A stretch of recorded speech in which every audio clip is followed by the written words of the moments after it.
Bonsoir Mera.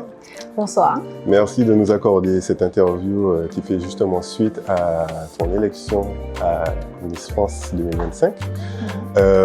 Ma première question sera, quel est ton ressenti aujourd'hui après cette aventure? Avec le recul, comment tu analyses ton parcours à l'élection?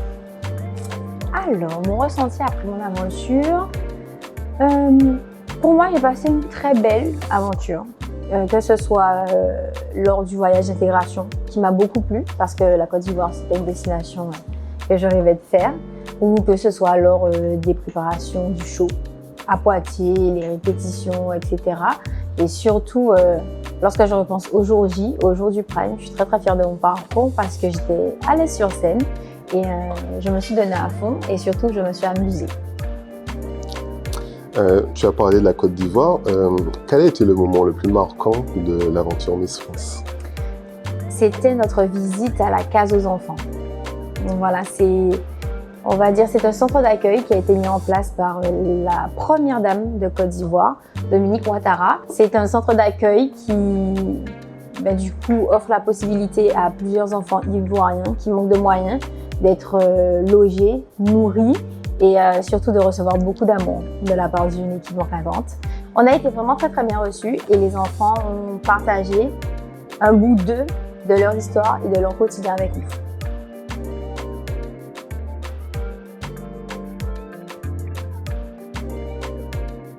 Pendant l'élection, est-ce que tu as ressenti une pression particulière en te disant que tu représentes la Guadeloupe?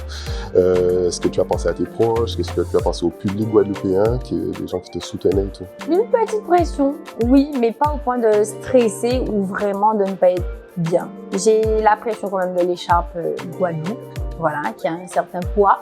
Et j'avais surtout envie de bien faire les choses. Et lorsque je rencontre la population guadeloupéenne depuis mon retour, s'il y a une chose que tout le monde m'a dit, c'est « vous nous avez bien représentés ». Quand j'entends ça, pour moi, j'ai tout gagné. Il y a ce qu'on voit et il y a aussi l'envers du décor. Est-ce que tu peux nous décrire un petit peu l'ambiance des coulisses et également l'ambiance sur scène pendant l'élection? Alors, l'ambiance dans les coulisses, un seul mot, rush.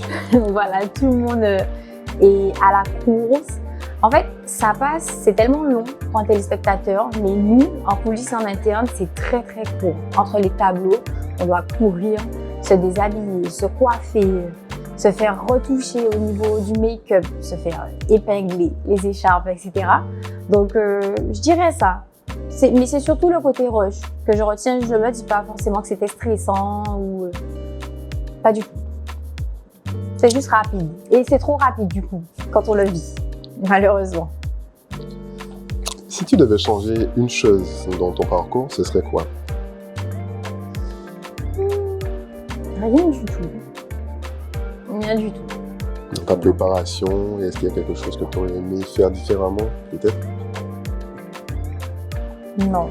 Enfin, pour moi, si mon aventure s'est déroulée telle qu'elle, c'est que c'est comme ça qu'elle devait se passer. Récemment, il y a eu pas mal d'attaques justement pour l'élection de Miss Martinique qui est devenue Miss France 2025. Comment toi tu réagis à ça? Chaque année, la Miss France reçoit toujours des attaques. Et malheureusement, on ne peut pas plaire à tout le monde.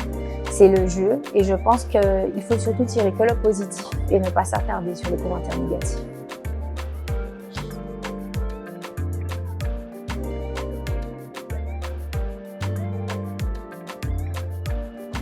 L'élection maintenant elle est derrière toi.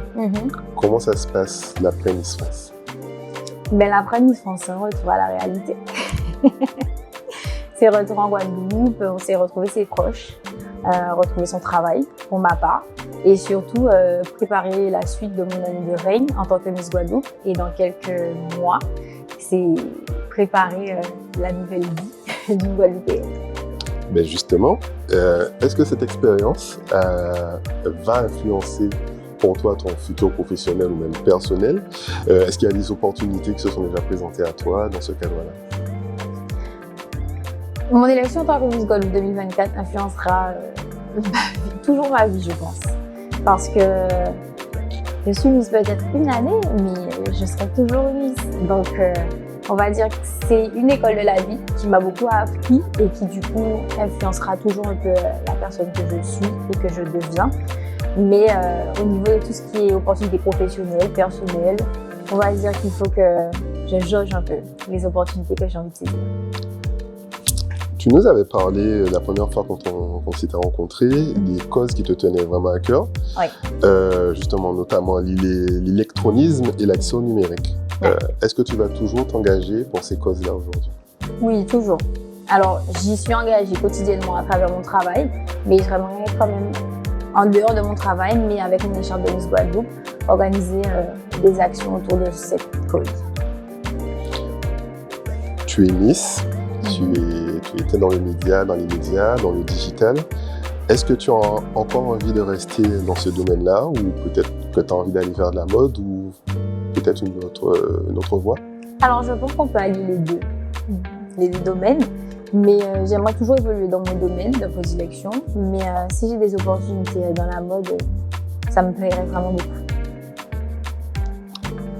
Est-ce que tu as un message à faire passer à toutes les jeunes filles qui rêvent de suivre tes pas et quels conseils aimerais-tu leur donner?